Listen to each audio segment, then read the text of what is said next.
Are you part of the problem or part of the solution? Do you think the world owes you something? Do you think that just because you breathe air and exist, that, well, that you're more than just a little speck in the big picture? 7 billion people. You know, let me give you a rude awakening. The world doesn't care about you. I know. That's harsh, but here's the thing. Your loved ones, your family, your friends, they do care about you. They support you.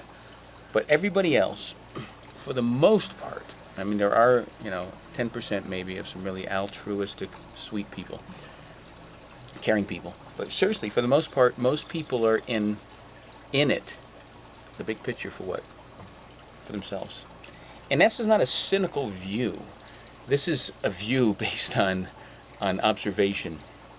No matter how much you do everything you can to try to spread the joy and the happiness and the caring and the big picture, most people feel entitled that they deserve something. They deserve something more than what they have. They deserve something even without having to put forth the effort to attain it. They deserve something just because they tried, but only this much, when they should have tried this much. They feel entitled, they feel deserving, because, well, I think society makes them feel that way right now. The way this generation and the way the society treats people is that it's okay to whine. Not saying it's okay to fail and learn from the failures. It's not okay to fail, they say. I'm the opposite thinker. I think you should fail, because failure is the meaning of effort. No one who tries something gets it right the first time or even the 10th time. If you're not failing, you're not trying. And when I talk about that, I talk about, again, are you part of the problem? Are you part of the solution? Are you someone who takes the personal accountability to understand that in this life, to be successful, you have to take on the burden? You have to be brutally honest with yourself. You have to understand that you are going to stink up the joint. That you are not going to always be, the top banana, the king of the heap, of the mountain. You will not always succeed. You will not always be happy. You will do things wrong. You will screw up your life. But the key is understanding that that's part of life. In my mid-30s, and I hate to think how long ago that was, but my mid-30s, I was divorced. I was an alcoholic. My dad passed away. My son moved away from me. I was miserable in work. I was overweight. I was smoking. I was just about everything I went bankrupt. Everything that can happen to me happened. Everything negative.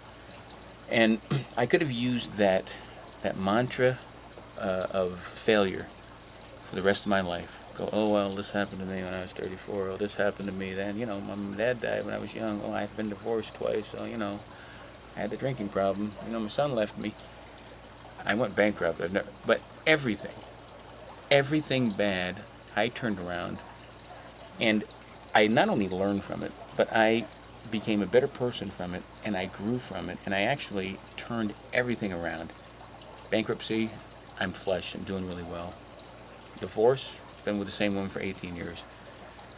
Smoking, drinking, all under control. Don't do any of them. Maybe a couple glasses of wine. Exercise, health. This website. I'm all about that. Relationships, getting back on track financially, getting back mentally, physically, spiritually. That all took hard work, but it also took the main thing, the main gist of this message, and that is you control more than you think. When you're frustrated, when you're miserable, when you're unhappy, you have made that decision. Seriously. And until you realize that you can control how you react to adverse situations, and even nice situations, and even happy situations, you'll never get to the place you need to be the person you always strive to be. Think about that. Peace.